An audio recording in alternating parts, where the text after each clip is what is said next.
If you want to know if multi-organ failure can be reversed, stay tuned. I've got news for you. My name is Patrick Hutzel from intensivecare.com, and I have another quick tip for families in intensive care. So one of the questions that we get quite frequently from families in intensive care is, can multi-organ failure be reversed? So let's look at the answer in much detail. Multi-organ failure, also known as MOF, is a severe condition in which multiple organs such as the heart, kidneys, liver, lungs, and also brain stop functioning properly, often due to an underlying critical illness or critical injury.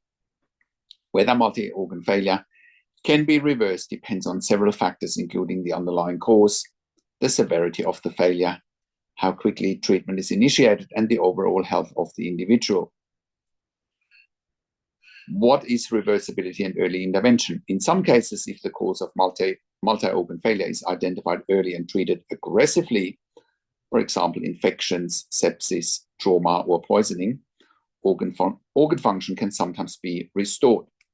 For example, antibiotics or antiviral medications can treat infections, while supportive measures such as dialysis for kidney failure or mechanical ventilation for respiratory failure may sustain some organs while they recover. Supportive care. In intensive care units, healthcare providers use various techniques such as vasopressors to stabilize blood pressure as well, renal replacement therapy, dialysis for kidney failure, and mechanical ventilation for respiratory failure to support failing organs while allowing time for healing.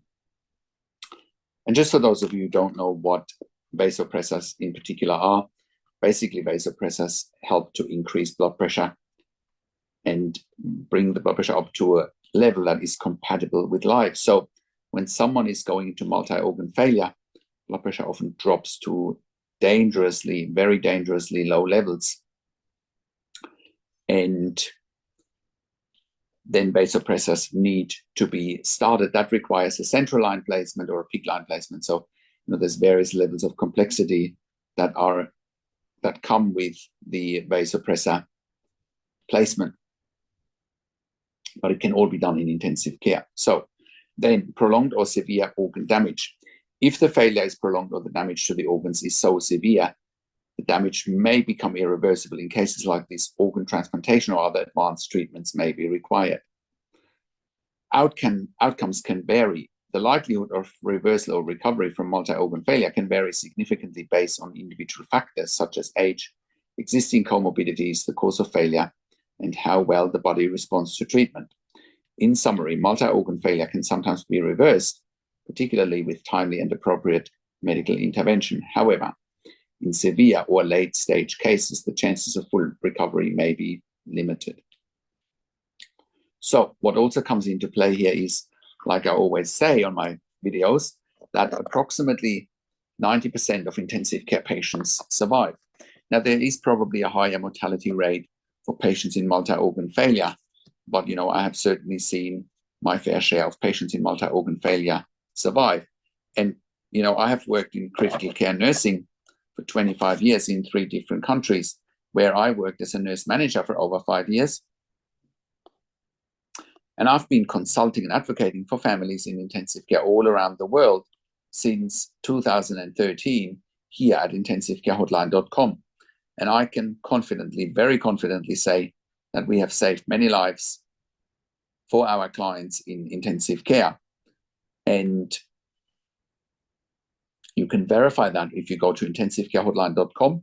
If you click on our testimonial section, and you can read what our clients say there, or you go to intensivecare.com and you click on our podcast section, where you can watch or listen to some client interviews that verify that we help them save their loved ones' lives with our consulting and advocacy. And that is one of the reasons why we have helped many and hundreds of members and clients over the years to improve their lives instantly when they have their loved one critically ill in intensive care, including saving their loved ones' lives or buying them time when it comes to perceived end-of-life situations. You can read up our case studies at intensivecare.com.